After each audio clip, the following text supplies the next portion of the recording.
Good evening. Hope you're all doing well. Today we're learning Maseches Yevamos daf Ayin Ches, and we're starting 7 lines down or so at the Tanu Rabbanon Ayin Ches Amud Aleph. We're in the midst of discussing the sugya about a Mitzri and an Edomi and when they are allowed to enter into the Jewish people. And we're going to start with a brisa that speaks about this sugya. Here we go. Tanu Rabbanon. If the pasuk says Im ne'emar banim lama ne'emar doros, the Im ne'emar doros lama ne'emar banim. In regards to the Edomi and the Mitzri, why does the pasuk say banim, their children, and doros? We know a couple of generations and everyone's fine. So why is it that it has to say both banim and doros? So the Gemara says Im ne'emar banim v'lo ne'emar doros. If we only had sons, then I might have thought Hayisi Omer ben Rishon v'Sheni Asr Shlishi Muter, that it's not about generations, it's number of children that you have, and therefore the first 2 kids are off limits, but the third one is mutter to be yavolakaha. Lekach nemar doros, to say that no, it's not the number of children, but in fact it is the generations. If nemar doros lo nemar banim, if we only had doros and not children, hayisi omer laos and ha'omden al har Sinai, then maybe the din only applied to the Edomi and to the Mitzri that were present at Har Sinai, the Kach Nemar Banim, to say, no, we're actually talking about current generations. And continuing to analyze the pasuk, Lahem, Mehem, Mana, that first generation is generation 1. They're not generation 0, they're generation 1. It says Lahem another time in the pasuk, Halach Achar Psulan, that when there are 2 parents, one who's a pasul and one's not, we always look at the pasul in this particular case. So we're going to be discussing over the course of the first Amud today, different forms of when we follow the mom and when we follow the dad. Just to be clear, obviously for halachic purposes, when we're establishing Jewish status, there's really not much to talk about. We ignore the father status. I've done a number of brises over the years where parents, or mothers, I should say, conceived through a sperm donor, a sperm bank. They go pick out tall, dark, and handsome with a really good education, and they do in vitro fertilization, and voila, they have babies. So this has happened a number of times, twice in clear memory of families that did this. One of them had twins and another one had, this was the Dibblings terminology I share with you. Dibblings, you heard? Mm-hmm. Donor siblings. They go for like Saturday morning picnics. It's amazing. Okay, anyways, we're going to be discussing different, what? Is it an issue because they were conceived Isser? Why were they conceived Isser? No Tashma Shamita. IVF. No, I know, but the IVF to get the donation. No. I guess for a guy it doesn't matter. Might have even been a yid, but that's not a masturbation. The Sheikh Vazer is not a psul to the zera. That's not a psul to the zera. So the fact that it's not mitzvah avera, but it's still. It's just an avera. But it has no effect on the child. No. I mean, a lot of fertility treatments are done that way. If a woman is a nida and they have to collect a sperm sample to pair it with an egg to make an embryo, so some poskim write that masturbation is permitted because it's not considered al eitzim va'avanim. That's masturbation. That's sheikh vazer specifically for the purpose of procreation. It's no more kadosh, a form of sheikh vazer. Every drop is going to be used for the so they pair one cell, but from hospitals after they do IVF, they also inject the remnants of the sperm because it's halachically a little bit better according to some poskim, it seems. Okay, so it says the Gemara, "Ve'itzrich lemichtav lahem, ve'itzrich lemichtav asher yuldu." We're about 12 lines down. The pasuk needs to say lahem, and it also needs to speak about the birth of children. Because of Rahman asher yuldu havamina mi b'neihem mana, that maybe we should start the count of generations from the child. It's not correct. The counting starts from the father, not from the child. Therefore, kasav Rahman lahem. Because of Rahman lahem, if I only had lahem but not asher yivaledu, havamina mitzris meuveres sheniskaira hi ubenachad. I might have thought that if a mitzris was pregnant and she converted, that she and her child are 1 generation, and that's not true. They're really 2 generations. Kasav Rachmana asher yivaladu. V'yitzrich lemichtav lahem hacha v'yitzrich lemichtav lo gabe mamzer. We need to have the drashas in both places that teach us. This is connecting to the din we saw before that halach achar psulim, that when a child is conceived from 2 parents and one is a pasul and one's not a pasul, we look at the pasul one. We need to say this both by our case of Edomi and Mitzri on one side and Mamzer on the other, because as the Gemara says a third of the way down, because of Rahman Hachav, we only had it by Edomi and Mitzri, Mishum the Bami Tipa Psula, because those people, they're not supposed to be marrying into Klal Yisrael, and that's a Tipa Psula. They're Zera's pasul. Aval Mamzer, but a Mamzer was created, the Bami Tipa Kshera. The Mamzer was created from a Tipa Kshera. The man who conceived the mamzer, the relationship was asur, but the tipa itself was actually mutter. Say Malai might have misconstrued and had the wrong idea about the halacha, so therefore the pasuk had to say both. Because of Rachmana Gabe mamzer, and if we only had the din by mamzer that we follow the pasuk mishum de'in ra'ui lavo bekala olam, because a mamzer is forever forbidden to join the people. Aval hacha in regards to an Adomi and a Mitzri, a malo, because they're only restricted for 3 generations, therefore tzricha, therefore we need both parameters. We're halfway down on Ayin Ches Amud Aleph, and we're going to be learning version number 1 of Rav Yochanan. We'll learn version number 2 shortly, but version number 1 of Rav Yochanan goes like this.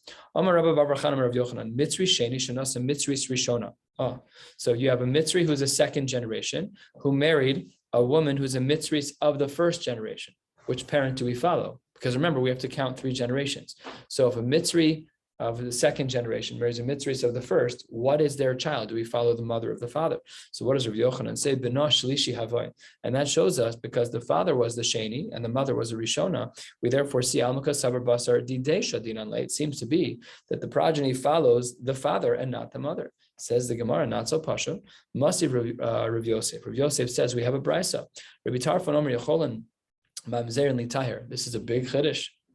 Unbelievable. Maybe a mamzer can find a way to work his way back into Klal Yisrael, not he himself, but his children. Ketzad. How can it be that this person who's a mamzer can get his future generations back into the fold of Klal Yisrael? Says the Gemara, mamzer nosa shivcha. If a mamzer marries a maidservant, havlad eved. Shichrero, if they free that eved, nimsa ben chor and alma basar didasha diranle. What did we say? The mamzer, he had a baby with a shivcha, and we called the child an eved. Why didn't we call him a mamzer? We see from here that we follow the mother's status and not the father. Kash and Rav Yochanan. Rav Yochanan was of the opinion that if a Mitzri man who is a 2nd generation marries a Mitzri woman who's 1st, the child is 3rd generation, implying we follow the father. But this brisa seems very clear that if a mamzer sleeps with and a woman conceives and she's a shivcha, the child's an eved, that means we follow the mother. Stira, you can't have it both ways. Says the Gemara, no, shiny hasam, the case of the Mitzris and the Adomi are different. The case of the eved is different. The brisa with Rabbi Tarfon is talking about the eved and the shivcha. That's because the pasuk says ha'isha. But you're right. In general, we follow the husband. We follow the father of the baby. He determines. So Rav Yochanan's correct. And this question falls to the side because it's a unique case that's speaking about a shivcha. And by the eved, by a shivcha, it says ha'ishavi ladeh yalado now. So the question falls away. Here's another question on version 1 of Rav Yochanan, 2/3 of the way down. Masiv Rava. Amar Rabbi Yehuda, we saw this Gemara already. Minyamin ger Mitzri hayali chaber mitamid Rabbi Akiva. Rabbi Yehuda says he had a friend named Minyamin who was a ger from Mitzrayim. The Amar, and this ger said, Minyamin had said, Ani Mitzri Rishon v'nasasi Mitzris Rishona. He said, I'm a 1st generation Mitzri, and I married a woman who's a 1st generation Mitzri. And then let's see the language that he says about his child, and let's try and pick up on the question. Asi, I'm going to marry off Livni Mitzri Shnia, Kadei sheyehe ben b'ni roi levabakal. I'm going to make my son, who will be a sheni, marry a shnia, a woman who is a sheni, so that their next generation will be 3rds, and that once they're 3rd generation, all is well. But why does the son who's 2nd generation, why do we care who he marries? He can marry a Rishona too. Doesn't matter. We always follow the father. If you're going to assume that we always follow the father, then even if the son who's a 2nd generation marries a Rishona, the grandchild's still going to be a Shlishi, still going to be mutter lavabakal. Says the Gemara, you're absolutely right. There's a problem with that statement of Minyamin. Really, it should say that the sheni, the Mitzri sheni, could even marry a Rishona, and his child will still be a Shlishis. Now, all of this was version 1 of Rav Yochanan. The Rav Yochanan was of the opinion that if a Mitzri Sheni marries a Mitzri Rishona, that the son will be a Shlishi, meaning that we follow the father. However, Kiyasa Rav Dimi, when Rav Dimi came from Eretz Yisrael, Amar, he said in the name of Rav Yochanan, Mitzri Sheni Shenatz a Mitzri Rishona. If you have a Mitzri man who is a 2nd generation Mitzri and he marries a 1st generation Mitzris, Bina Sheni Havoy. So now things have changed. In this second version of Rav Yochanan, it seems that we follow the mother. The mother was a Rishona, the father was a Shnia. What's the child of Shnia? Implying that this next generation only follows the mother. Alma Basar Imesha Dinale, says the Gemara. That's not so simple. Amar Le Abaye, how can Rav Yochanan possibly say that?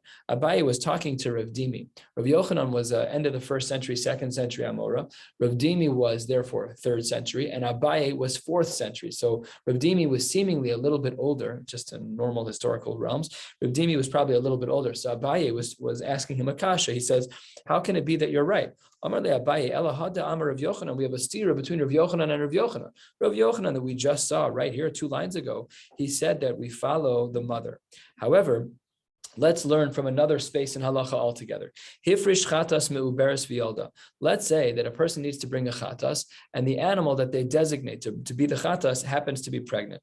Ratza miskaper bivlada. You can do the kapara with either animal, the mother or the child. They're both begeder chatas, no problem at all. So what's the question? If you want to say that the ubar, the fetus of the cow, is lav yerech imohu, is really not halachically connected to the mother, then I could understand how each of them is la'achrais. Each of them really could be used for a korban chatas. That makes perfect sense with our case. To say that ubar lav yerech imo, then this statement of Rav Yochanan is not problematic. Ella, however, according to the opinion that holds, Amris, last short line on Ayin Chesed Aleph, if we have a shita that holds that when you're mafresh achatas meuberes v'yolda, when a person designates an animal, a cow, for a chatas, and that cow happens to be pregnant, if you're of the opinion that ubar is yerech imohu, then havale vlad chatas, v'vlad chatas lemisa azil. If you hold that ubar is yerech imo, then that's a problem, because then that animal has to be killed, and that means that Rav Yochanan must be of the opinion that ubar is lav yerech imo, the mother doesn't follow, the child doesn't follow the mother. And if that's true, we just said in version 2 of Rav Yochanan, 10 lines up, he says that we do follow the mother. So says the Gemara, Rav Dimi was ishtik. He didn't have anything to say. It was a great question. Abai pulled an ace out of the sleeve. It's a great question to ask against Rav Yochanan. Rav Dimi in the name of Rav Yochanan. So then Abaye was still thinking about, sometimes you ask a question, you're like, your brain is brewing. So Abai just kept talking because Rav Dimi hadn't said anything yet. So Amar Le, Abai is like, you know what? I have an idea. Amar Le, first long line, Dilma Shiny Hasam Dechsiv Asher Yivaladu, Hakasav Tlabeleda.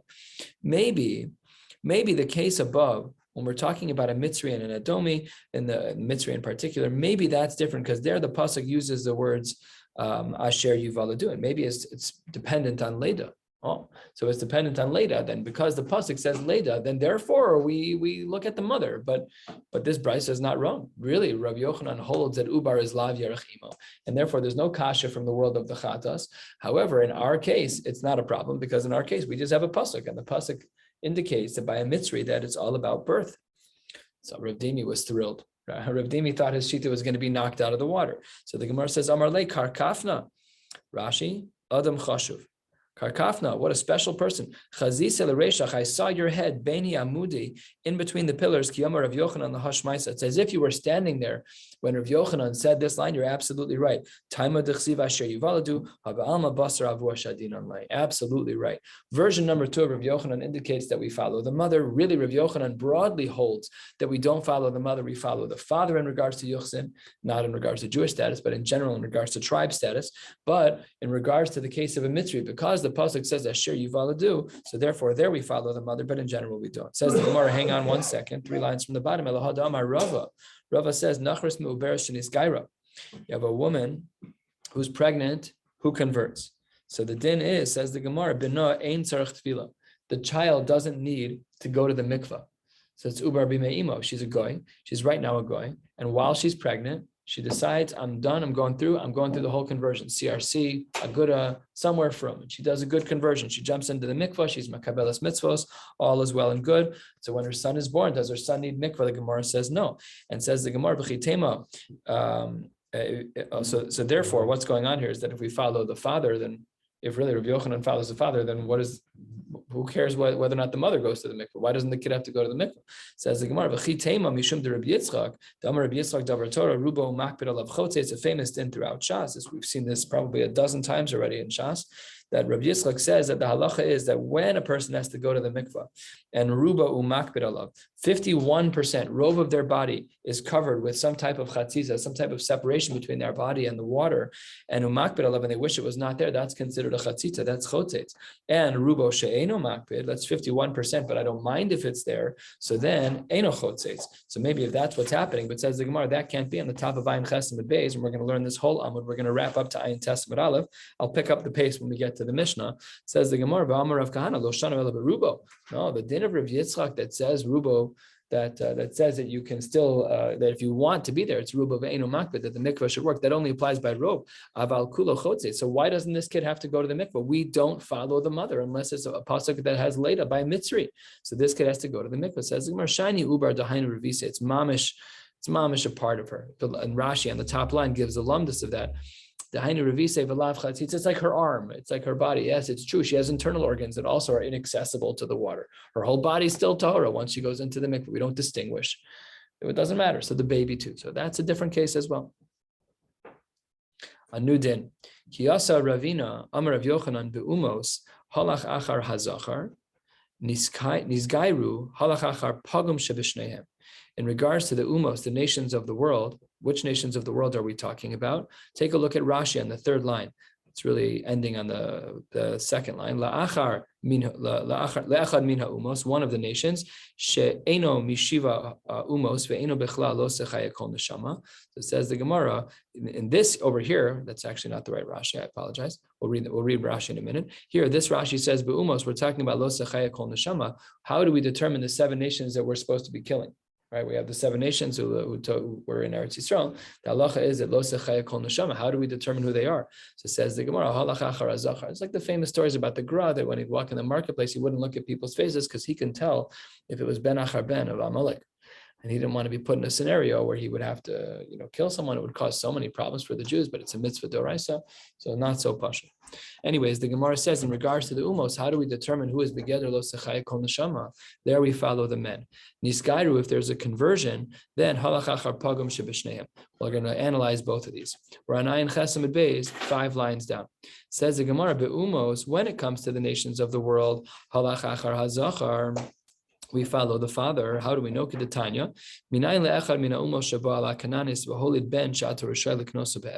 How do we know that if one of the nations of the world is intimate with an Isha Kananis, who we are obligated to kill, the holy ben, and she has a child that Rishai Liknoso Be'eved, we obviously follow the father because the father here was not one of the 7 nations, just a regular goy. You're allowed to acquire their children. That's going to be considered an eved. However, says the Gemara, let's say a Kanani who deserves to be killed has a baby with a woman, mina umos, a regular woman of the world, a goy, the holy ben, and that child you might have thought that we could acquire that person. Says the Gemara, not correct. It has to be born in the land. Rashi highlights that we're talking about the fact that the woman is typical to stay in the land. Men traveled all the time. They traveled for war. They traveled for business. Women didn't travel as much as men did. So that's why it's only talking about that. Only the ones that are in the land. But not from the ones that are gerim in the land. And that's how the Gemara highlights these 2 points, that when it comes to the umos that are begeder lo sechaya kol neshama, we follow the father. But by a gerus, we look at the one that's worse of the 2, provided that they're in Eretz Yisrael. What's the case where we say that a child was the product of 2 different nations? Mimai, if it's the case of a Mitzri that married an Ammonis, that cannot be the case of the Gemara. My pagam shebishneim isbe. She's allowed to be married in, and Ammonis is allowed to be married in. So you need to have both the husband and the wife, the mother and the father, have to have a pagam. So as the Gemara, Ammoni v'lo Ammonis, that the only prohibition of marrying into the kal with Ammonim is men, but not women. Ella, what must be the case where we say niskaru halach achar pagam shebishnehem ella be'ammoni shenasa mitzris? We're talking about a man, an Ammoni, who's not allowed to marry in, and a mitzris who's not allowed to marry in yet. Right? We have to wait a few generations. Izachar have, if it was a man, then shadje basar Ammoni. If it's a boy, then we follow the man, and if it's a girl, inakeva he have, then if it had been in a keva and we followed the father, then she'd be an Ammonis, which is not what it's supposed to be. It has to be strict in this case, because that's what the Gemara is saying, that we have to follow the pagam. Then Shadje Basar Mitzris, then she'd be psula, just like her mother was, which is a Mitzris. The Mishnah writes a quarter of the way down on Ayin Chesamid Beis, Mamzer v'nisinin, Mamzer and Nasin Asurim, ve'isuran Isser Olam, Echad Zecharim, ve'echad Nekevos. These 2 groups of people, a Mamzer is Pesukim and Chumash, and Nasin, we'll see in the Gemara what's going on there. So the Gemara says that their Isser is an Isser Olam, they're never welcome into Klal Yisrael, both men and women. Amar Reish Lakish, I disagree. Mamzeres la'achar asar adoros muteres. a mamzeres, 10 generations, one after the next, mamzeres after mamzeres after mamzeres. Once they break 10 generations, the halacha is that child's allowed to marry into the tzibur. How does Reish Lakish know this? And parenthetically, what is he going to do with our Mishnah? Because our Mishnah is very clearly not that way. But let's get to that in a moment. Yalif Asiri Asir Me'amoni Moabi. We have a Gzera Shava. There it says Asiri over here by our case of Mamzerus, and it also says Asiri by the case of an Ammon, Ammoni, and Moabi. Malahalan Nekebos Mutaros. Just like by Ammon and Moab, the women are Mutaros, Afkan by Mamzerus as well, Nekebos Mutaros. Says the Gemara, wait 1 second. Imalahalan Miyad, Afkan Miyad. If by Ammon and Moab we allow those women to marry in right away, because Ammoni velo Ammonis, Moabi velo Moabis. So then why do we have to wait until the 10th generation? If you're already making a Gzera Shava to say that a Mamzerus is allowed to marry in after 10 generations, well, the source that you're learning that from, the Gzera Shava, is from Ammon and Moab, and those women were allowed to marry in right away. Why don't we say by a Mamzeres that it's Mamzer velo Mamzeres, that only a man is restricted and a woman can marry right away, forget 10 generations? Says the Gemara, you can't do more than the words of the Gzera Shava. Ki ahani Gzera Shava me asiri ve'elach. The Psukim say 10. Your logic is good. Logic is good, but it doesn't fit with the text. Namely,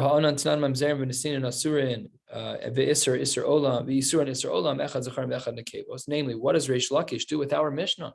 I understand you have Gzera Shava. Your Gzera Shava Asiri to teach us that a Mamzeres is allowed after 10 generations. But what do you do with our Mishnah? Our Mishnah says it's an Isser Olam, and it specifically says, last words of the Mishnah we just learned, Echad Zechar ve'echad Nekevos. Says the Gemara, Lo Kasha. There's 2 ways to learn the Gzera Shava. Ha-keman Amar Don Mina Umina. One Shita looks at the Gzera Shava that says once you're learning one thing, we can learn more things. And Ha-keman Amar Don Mina Uki Ba'asra. And the other one says we look at the Gzera Shava and then we stop after we learn one fact. Take a look at Rashi, 2/3 of the way down, maybe a little bit more. Dibra Maskal Ha-keman Amar Don Mina Umina. It's plukted Rabbi Lazar of Rabbi Yoshua or Harota. We'll get there. We'll get to that Machlokes in Maseches Chulin. And what's Don Mina Umina? Rashi says Ki Gamrinan Milsa Mi Milsa B'Gzera Shava Gamrinan La Kula Milsa Mina. We learn everything we can from it, and therefore Reish Lakish is willing to learn even more to say that she is muteres even in the 10th generation, or once she gets to the 10th generation.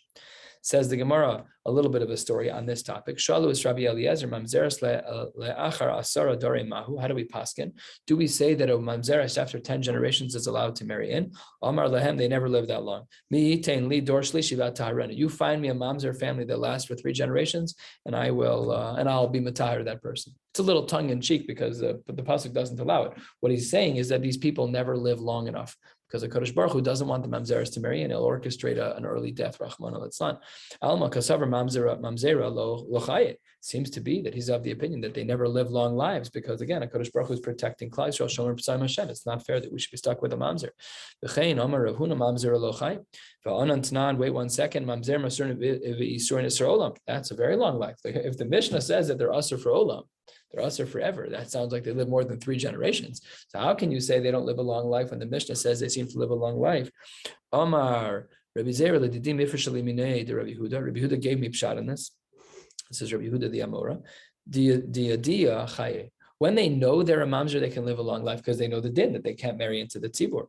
But the lo yediyah, when they don't know, lo chaye, and if they are diyadiyah, lo yediyah, if they're not sure, then ad tlasa dare chay tfei lo chay, then they only live up to 3 generations. Unbelievable.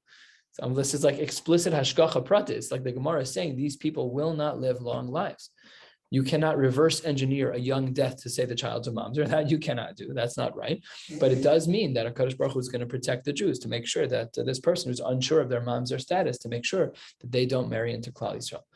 What happens now in the world that we live in, where I'm sure, in places where the kiddushin was good, but the get wasn't good, that there are mamzerim, there are absolutely people walking around who are mamzerim, less in our community, but certainly out there.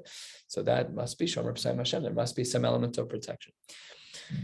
There was a particular case of a mamzer who lived in the neighborhood of Ravami. It's like putting the sign on the guy, hello, I'm a mamzer. And Bachi v'azil, he was so upset, walking around, crying around the community. Why would you walk around and say that about me? Even if it's true, it's uncomfortable. So Amar Le, Ravami says to him, Chaim nosati lach, I just saved your life. You need to know that you're a mamzer, and people need to know that you're a mamzer, because you cannot marry in. And if you don't know and they don't know, you're going to die young. That's not kedai. And he said, it's better that I should embarrass you now in order to save your life. Let's talk about the Nesinim. The Nesinim are also known as the Givonim or the Gavnunim, different shitas. But let's read what we see here in the Gemara, halfway down Ayin Ches Mid Beis. The Gemara says, Amar Rav Chana bar Ada, Nesinim David Gazer Aleim. Nesinim was David who made the Gzeira on them that they can't marry in. And we'll see when we get to the top of the Gemara why it is that they can't marry in. This is quite long-winded to explain this, but all the pieces will tie together beautifully over the course of the next 30, 40 lines.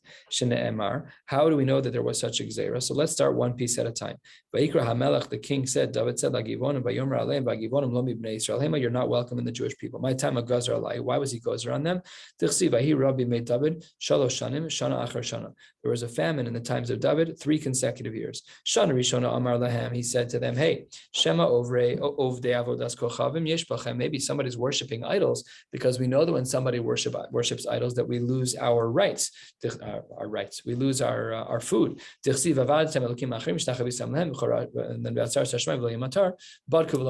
they thought maybe it's Avodah Zarah. They couldn't find anyone that was violating Avodah Zarah. Okay, so they weren't sure why they had the famine in year 1. Shnia, when it's the second year hit, so David said, Amar Lahem, Shema Ovre Averi Yesh Bachem. Maybe there are people who are not keeping halacha in general, forget Avodah Zarah, but Stam not keeping halacha.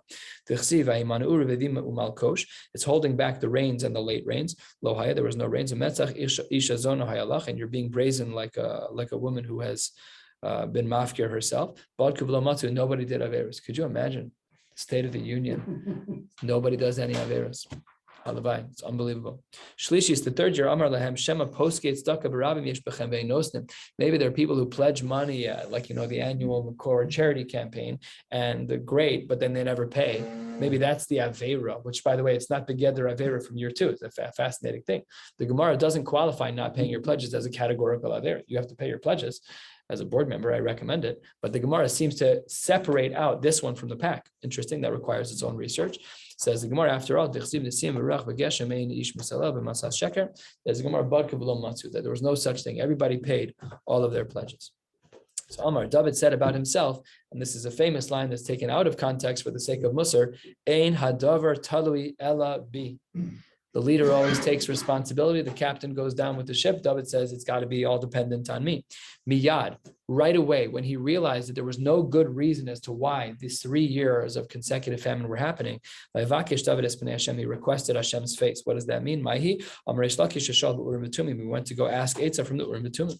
My mashma, how do we know that Pnei Hashem is a reference to Urim V'Tumim? We have a Gzer Shava.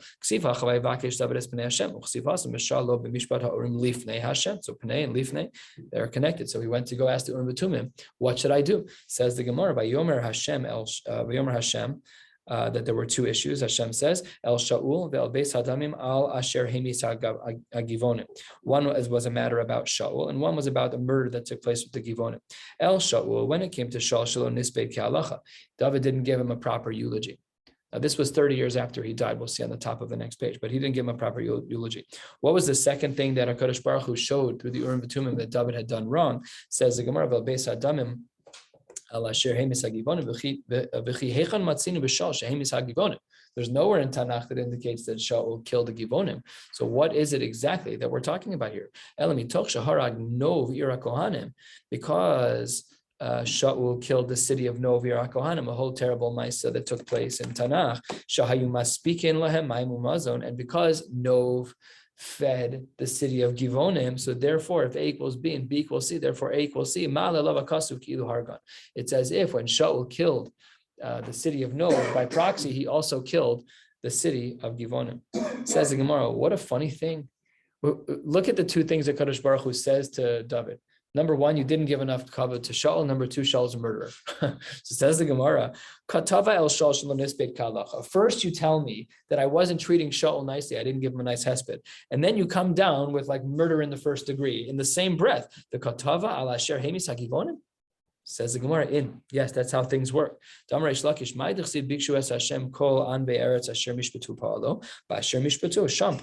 get your judgment, your good deeds are also mentioned at the same time. So David got his musar. When he went to HaKadosh Baruch Hu and said, what were the 2 things I did wrong? Number 1 is that he didn't give a good hesped. Number 2 is that Shaul did things that were bad. So that's why we're having these famines, these 3 years of consecutive famines. Amar David, Shaul nafkaluhu treisar yarche. Shata. We already have exceeded the 12 months afterwards. It says the Gemara, it's not appropriate. Rashi, top of the page, the 12 months is true. We're not masped after that, that's for sure. But Rashi says, Lav Dafka. This is not to say that he died 12 months ago. To Akarav L'tlasin Shaninu, he died almost 30 years ago. And then Rashi goes through the details of how that happened. So back in the Gemara, what about the Nesinim? So we'll go ask whoever's left from the Nesinim, which is the Givonim, the people who were mostly wiped out by Shaul, by proxy, through having killed No. Let's go to the Nesinim, Nikrinhu, let's call them, Benufaisinu, and we'll try to appease them so that they can forgive us. And once we get Mechila, the fasting, the famine will stop. Says the Gemara, Vayikra Hamelech LaGivonim. So they reached out to the Givonim, Vayomer Aleim Ma'eh Esavachem Uvameh Kaper. What can we do to get forgiveness from you? Please tell us. We don't want your money. We don't want any of that. We don't want to have a big battle. All we want is Yutan Lanu Shiva Anashim. Give us 7 people Mibanav who are his descendants. And V'hukanum. What does that mean? V'hukanum LaHashem. Rashi, 5th, 6th line. V'hukanum Talia. Give us 7 people to hang them. So that's what they wanted. They didn't want money. They just wanted revenge. So says the Gemara, Mefayis v'lo paisinu, they tried still again, oh, come on, is there anything else we can do? Like, we need your forgiveness. We all have a famine here. We're not giving you 7 people to hang. That's not the way we do things. We protect our own. It says the Gemara 8 lines down on Ayin Testament Aleph, a famous Gemara. It says the Gemara, Omar, David HaMelech says, this is not right. Shlosha simanim yesh ba'umazu, harachmanim, v'habaishanim, v'gomle chasadim. The Jewish people have these 3 traits, that we're merciful people, we have a degree of busha, and we're gomle chasadim. Rachmanim, what is this feature of ours that we're rachmanim? That's the pasuk that supports the idea that we're rachmanim. That we have some yiras shamayim. When a person recognizes that they're standing before a Kadosh Baruch Hu, by definition, they recognize that they have nothing. There's nothing. The greatest of the greats. The liturgy that we have in the Siddur every day in the paragraph of the Lam Yehei, the difference between man and animal is basically zero. Basically zero. The Maharal is a beautiful word on this, on the word Adam. The gematria is ma. Mem Aleph Ma, what will be with the person? But with a behema, it's ba ma. In it is what you get. You get nothing more than this. It's corned beef. That's done. The whole conversation is short. But with a person ma, he can still choose some of the things that he does to distinguish us between man and animal. But klape shmaya, yes, we have decisions that we can make that are chashuv. We're all sitting and learning. We could have stayed home. So there are chashuv decisions that we make that are life altering for our families, for ourselves, for sure. But to say that we're an animal isn't so far off the truth either. So it says the Gemara by Shanim that we know that there's some yiras shamayim. Kom lechasadim tichsiv leman asher yitzavez banav as beso, always taking care of your family. Kol sheyesh bo shlosha simanim halalu roi lihidabek be'uma zu. Anyone who has these 3 midos, welcome to the Jewish people. These are the parameters. This is what we look for in people. Conversion, you still got to go through the whole process, but that is the siman. But that's not the case when it comes to the people of Givon who were not willing to give in. They did have revenge. They didn't have rachmanos. We're going to stop right here and Mir Hashem pick up tomorrow night, continuing the sugya. Wishing you all a beautiful night.